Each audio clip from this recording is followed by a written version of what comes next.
Alegra-te, Jerusalém, exultai de alegria, vós que estáis tristes, e sereis saciados nas fontes da vossa consolação. Meus queridos irmãos, hoje, no quarto domingo da Quaresma, nós celebramos o Domingo Letare, que é o domingo da alegria. Letare, palavra latina que significa alegra-te. Conforme nós começamos a meditação de hoje, alegra-te, Jerusalém.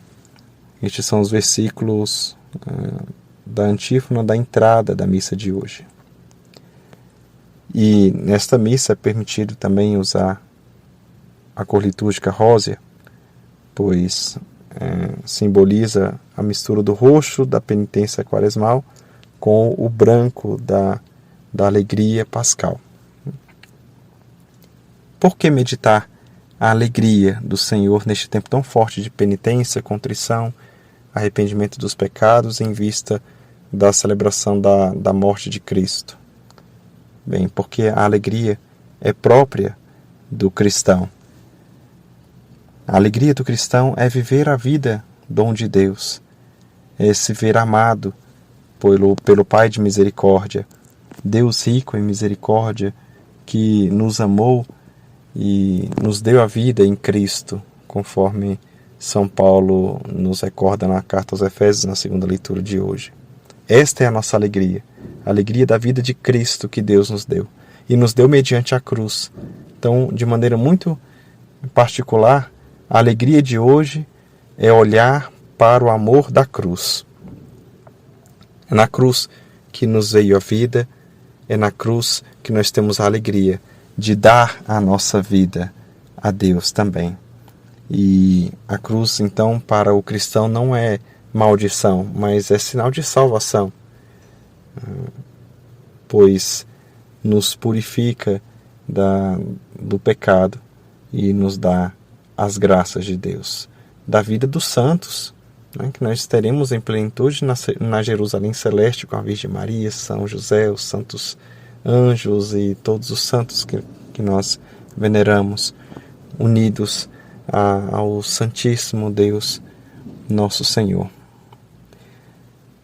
Nosso Senhor Jesus Cristo traz hoje para o seu mistério redentor, para falar da sua paixão no Evangelho, uma imagem bastante enigmática, que é a da serpente do deserto.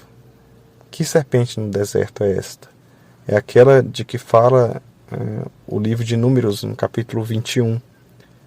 O Senhor enviou serpentes venenosas, ardentes, ao povo que no deserto começou a murmurar e a negar o dom do maná que Deus deu para o povo se alimentar no deserto. Então veja, pela perversidade do povo de se enojar do alimento que passaram a chamar de alimento miserável, dom de Deus, Deus permitiu então que eles tivessem o salário do seu pecado, que era a morte, por escolha dos filhos de Israel, que passaram a ser inimigos de Deus, negando os seus dons. Então as serpentes são sinais do pecado e do mal que estava assolando o povo, até que Deus pediu a Moisés que fizesse uma imagem de uma serpente de bronze e a colocasse no haste todos aqueles envenenados, que olhassem para a serpente de bronze com um coração contrito e cheio de fé na bondade de Deus, fosse curado de seus males, e tivesse vida novamente. Bem, daí nós podemos entender por que esse sinal é associado ao Cristo crucificado.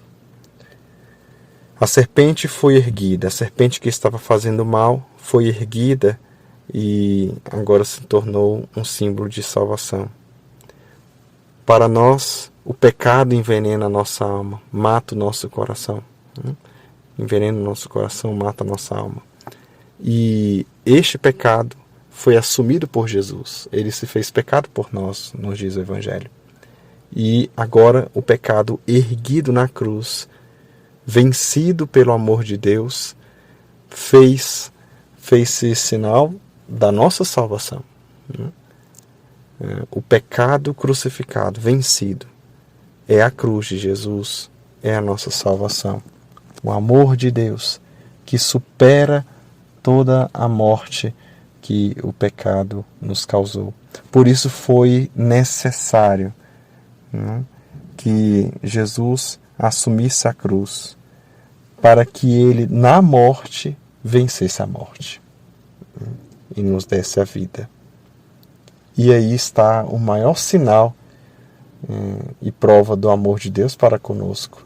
Deu seu próprio Filho para ser morto por nós, para que todo aquele que nele cresce não perecesse, mas tivesse a vida eterna.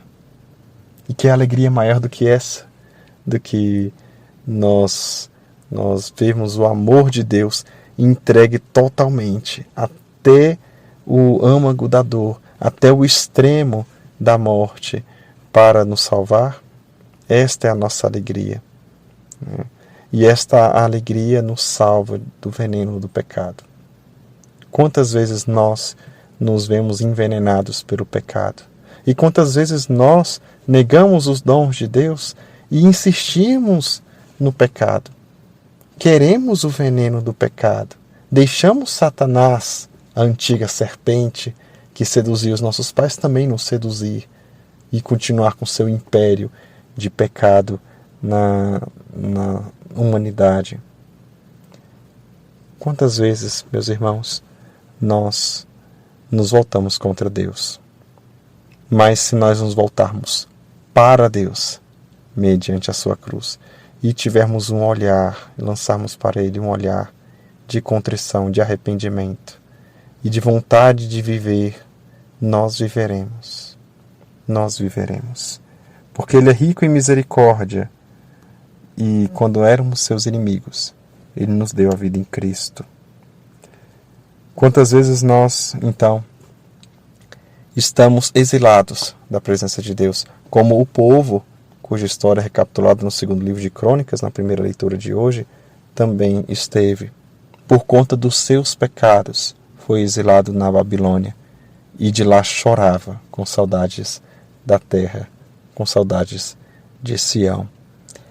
Também nós, muitas vezes exilados da presença de Deus por causa dos nossos pecados.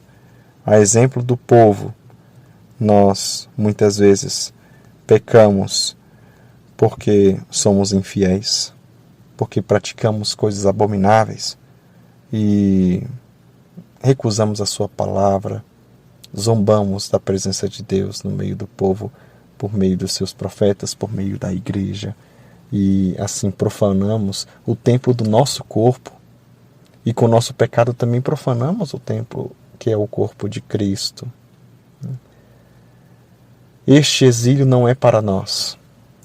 O exílio causado pelo pecado não é para nós.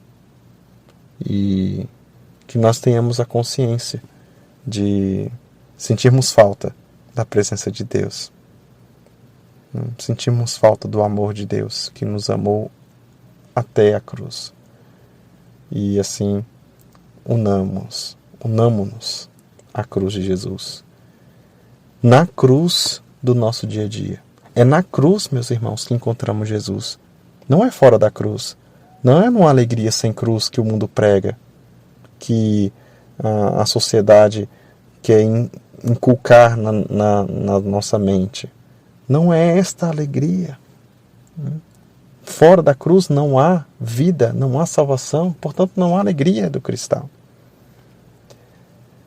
Olhemos para a cruz, olhemos para o amor da cruz e desejemos do fundo da nossa alma uma vida nova com Jesus. Crucificando esta vida, então crucificado para este mundo, vivo para Deus. E já não sou mais eu que vivo, é Cristo que vive em mim. A cruz é o estandarte da nossa salvação. E se nós estivermos vivermos esta alegria interior, a alegria do Espírito Santo, que é fruto dele, né? A alegria, fruto do Espírito Santo. Se nós buscarmos esta alegria, tendo a única esperança nossa na cruz de Jesus, então nós seremos salvos, e muitos serão salvos ao olhar para nós crucificados com Cristo. E muitos poderão ter também a alegria do nosso testemunho de vencer o pecado. Um testemunho que vence o pecado, para nós meditarmos melhor o mistério da cruz do Senhor, aquilo que ele deixou escrito a respeito da segunda estação da Via Sacra, Jesus carregando a cruz. Trata-se então do caminho da entrega que Jesus faz e que a sua imitação nós também podemos fazer. A cruz às costas, com um sorriso nos lábios, com uma luz na alma. A cruz abraçada por quem sabe que a dor não é a última palavra, para quem sabe que pela dor nós alcançamos o amor. Um sorriso nos lábios que mortifica as nossas murmurações, as nossas infidelidades a Deus, que mortifica a tristeza do pecado, que nos resplandece essa alegria pascal já na nossa cruz, e uma luz na alma, porque luz é reino de Deus, e ela dissipa as trevas, que é reino de Satanás, reino da serpente, veneno do mal. A nossa alma resplandece de alegria no Senhor e exulta, como diz Nossa Senhora, Santa Mãe de Deus: exulta o meu espírito em Deus, meu Salvador. Que assim seja na nossa vida. Nossa Senhora cuide de nós, nos dê a alegria de sermos salvos, e a cruz seja realmente todo o símbolo da nossa alegria. Rogai por nós, Santa Mãe de Deus, para que sejamos dignos das promessas de Cristo.